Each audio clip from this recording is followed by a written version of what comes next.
kita sudah belajar peta penyakit, kita bisa melihat ini polanya. Maka selesai dari diagnosa lidah, Anda harus menuju ke ini, ke peta sindrom.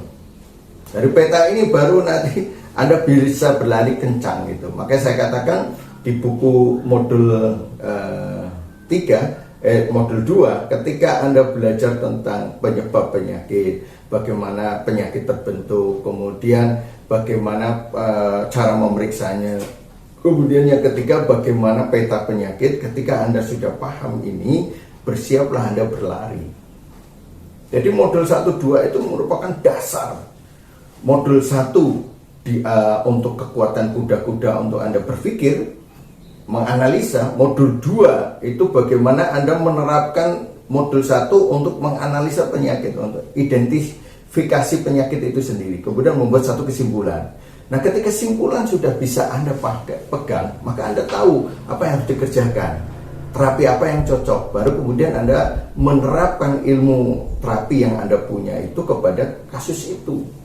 Oh, berarti kalau polanya begini, teknik yang saya pakai ini, obat yang saya pakai ini, makanan yang boleh saya berikan ini, yang tidak boleh diberikan ini. Itu paham.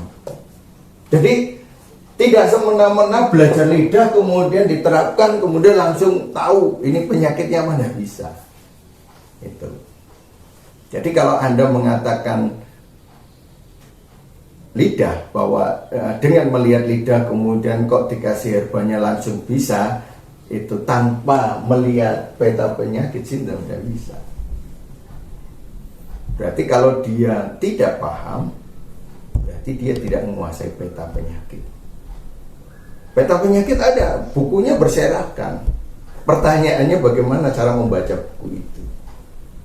Jadi yang penting yang kita ajarkan di holistik ini adalah cara memahami ilmu, cara membaca buku, baik bukunya saya maupun bukunya orang lain.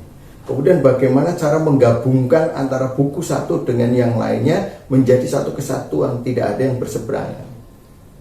Mau kedokteran barat, mau kedokteran timur, maupun kedokteran antara timur dengan timur.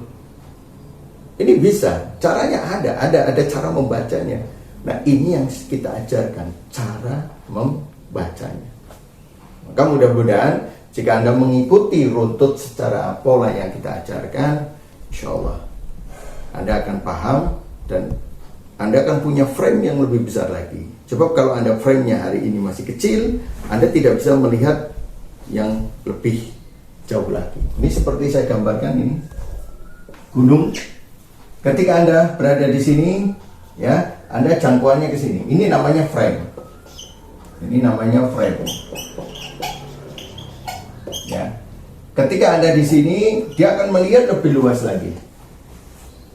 Ketika dia di sini, dia bisa meluat sini lagi.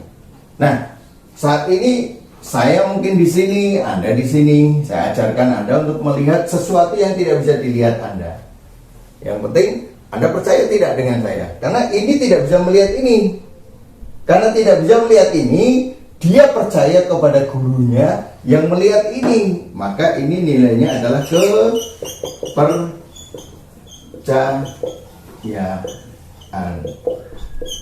Kepercayaan, ya, dibangun dengan apa kepercayaannya itu? Bukti. Jadi setiap yang saya sampaikan, ada nggak buktinya?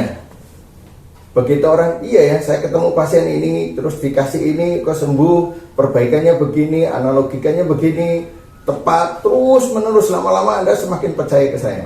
Oh, Pak Buci itu yang disampaikan benar adanya. Nah, tumbuhlah kepercayaan, karena adanya bukti. Akhirnya apa? Setiap yang kita ajarkan, dan dia terima, oh nanti ada penjelasannya, nanti ada penjelasan. Itulah pola yang disebut merubah frame dari frame yang rendah menuju pada frame yang tinggi. Ini saya juga sama, jadi Anda bergerak, saya juga bergerak terus menerus. Jadi saya mau membuat frame semakin besar, Anda pun mengikuti saya membuat frame yang besar. Itulah cara pola berpikir. Disitulah kunci daripada pelajaran di holistik, ya, di tempat kita. Insya Allah Mudah-mudahan kita bisa ketemu di pelatihan-pelatihan yang lainnya untuk menambah kemampuan kita untuk memahami apa yang Allah ciptakan.